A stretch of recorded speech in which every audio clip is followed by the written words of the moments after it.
What's my mindset when it comes to Polkadot? Now, nothing I say is financial advice, but as of right now, Dot's not really been doing much in terms of the price, right? Its native tokens aren't really doing anything, and actually during the cycle, it hasn't really done much either. But even besides all that, though, what I'm talking about here is the fundamentals of Polkadot. Now, again, I'm not telling anyone to do anything. Nothing I say is financial advice. However, what I like about Polkadot is some of its features. And let me explain what I mean by this, even though Dot is around 27 times lower than $50. But I'm hypothetically still thinking about that imaginary idea of maybe $50, but who knows what could ever happen. I'm just thinking about that in a make-believe scenario. But besides that point, when I take a look at building on Polkadot, right, when it comes to an aspect of that, supposedly it has an aspect of Ethereum virtual machine, or should I say EVM compatibility. Now, basically, allegedly, from what I can understand, if something's already on Ethereum, it can also hypothetically run on Polkadot. Now, the thing is, why is this pretty interesting, at least in my perspective? Well, it's because when it comes to Ethereum, it's a very popular layer 1 blockchain. But the thing is, when I take a look at the gas fees, I'm not such a fan of that, right? It's not something that I'm necessarily kind of excited for. You know what I mean? So when I take a look at something like Polkadot, because it doesn't have kind of some of the drawbacks that I see with Ethereum, I find this to be pretty interesting. And also on top of that, Ethereum is like one of the most popular layer 1 blockchains of all time. So if I take a look at something like, EVM compatibility when it comes to project, I am a fan of that because I think it showcases that the project is willing to kind of, expand its horizons and kind of do things and not really just be tied to kind of its own thing, so to speak, right? But besides all that as well, we all know that Polkadot is focused on interoperability. It's focused on connecting blockchains together. However, when we take a look at building on Polkadot, things are allegedly cross-chain by default. So supposedly applications on Polkadot can basically seamlessly interact with, each other, right? When I take a look at something like this, I find it pretty interesting because, again, Polkadot focused on connecting blockchains together. I just kind of like their whole vibe overall because a lot of blockchains out there, a lot of them are independent of each other. And as a result, they can't freely interact with one another. Is that really conducive to seeing this blockchain space grow? Is it really conducive to seeing major adoption moving forward if that is the case for a lot of projects? I think hypothetically, it would be sort of a hindrance, right? Which is why when I take a look at stuff like that, I am still kind of enthusiastic overall. At least that's my perspective. Also on top of that, Polkadot 2.0. We take a look at the aspects of elastic scaling. I find this to be pretty interesting because Polkadot for quite a while, a lot of people thought that it's not really innovating and it's not really doing much.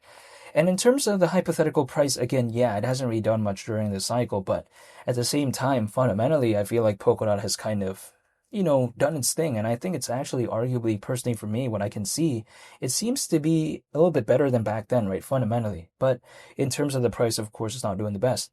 However, my kind of perception is this.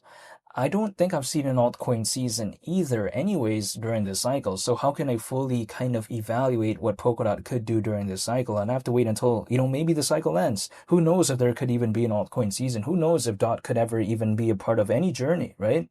But at the same time, I'm just a little bit kind of curious to maybe what could hypothetically happen. It doesn't mean anything could or would, but I just still have that sort of mindset. But yeah, that's just kind of the way I take a look at it.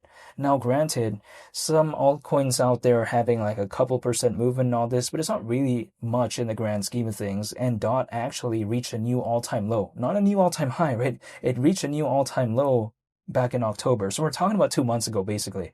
Which may seem like, why, But really, it's just because the altcoin space isn't doing the best.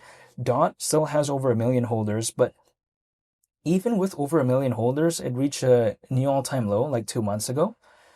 Is that viewed as positively or negatively? Well, I think I could view it in two ways.